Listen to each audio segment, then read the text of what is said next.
Peace to everybody out there in the internet universe. I'm the one and only Shakur Shine, and welcome to my YouTube channel. Subscribe to my channel if you're not already on that kind of time with me and like this video, right? So I'm just gonna hop right in. This is how I deal with avoidance because I've dealt with a number of them in my past, and I've come up with a couple of ways that personally help me deal with avoidance. So I'll say, obviously my first avoidant man was my father, and so that like started the pattern with dealing with avoidant men. I would say I didn't really start dealing with an avoidant man my until I was around 28, right? And that became a whole thing.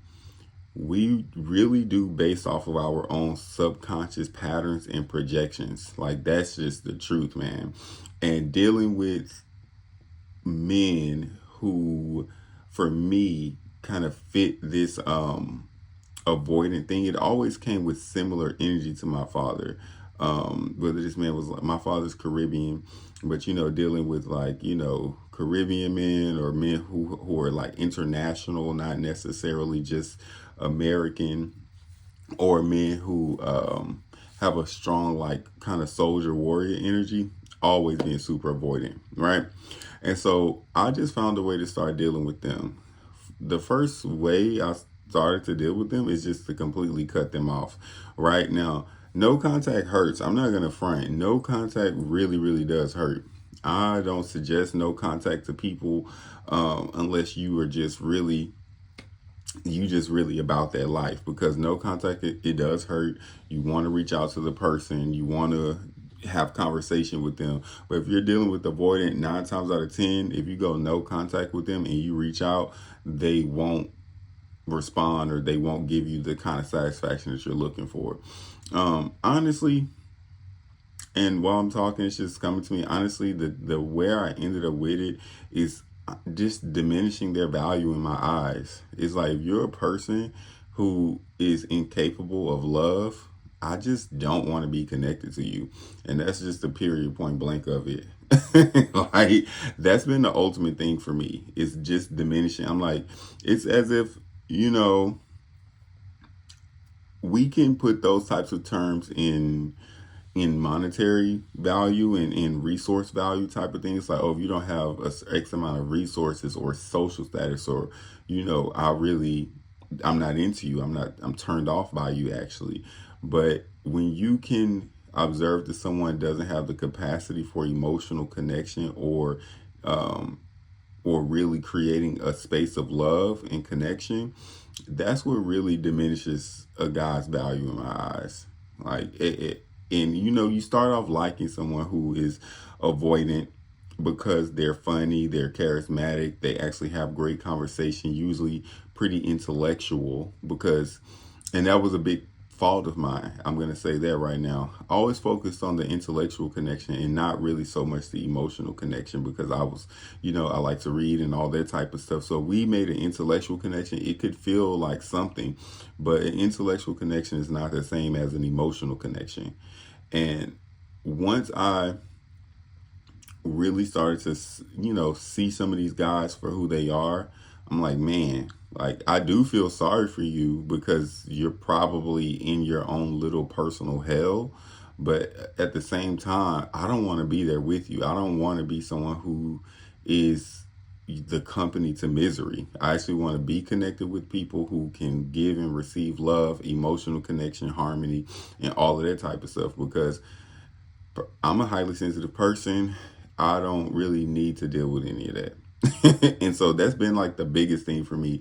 As soon as I can really like pick up on someone is like hella avoidant, they not really, and they'll tell you, I'm not really good with emotions, or, I'm a leaver. I typically leave, or someone told me I'm a leaver. I leave relationships and all that kind of stuff.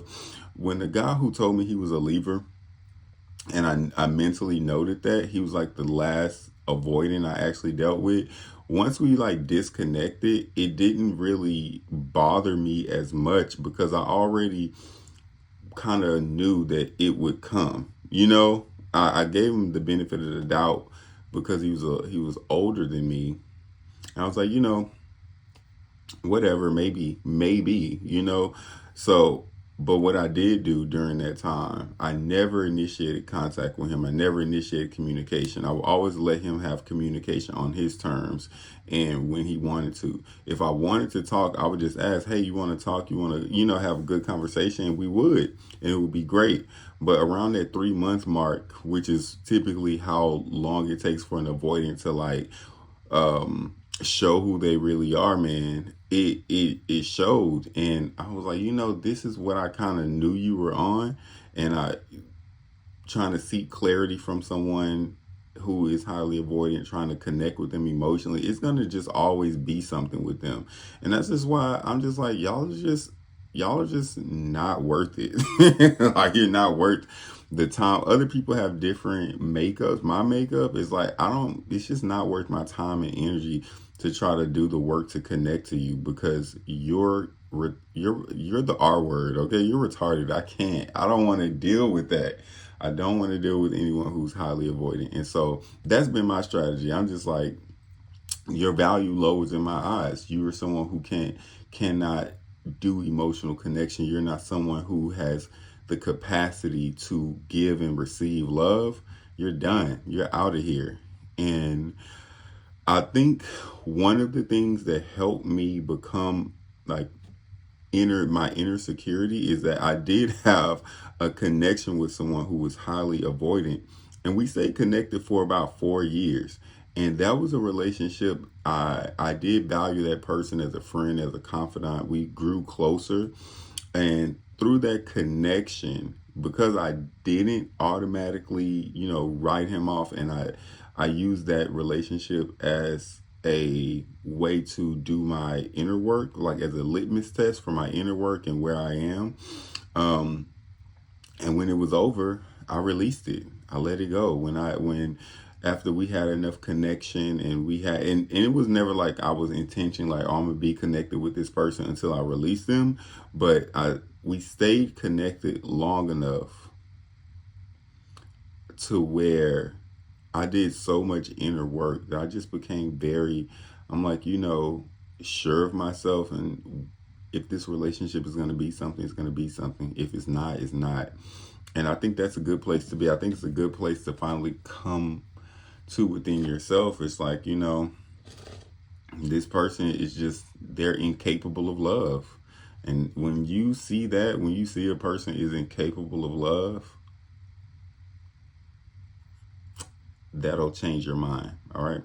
So that's just my little tidbit on avoidance. Let me know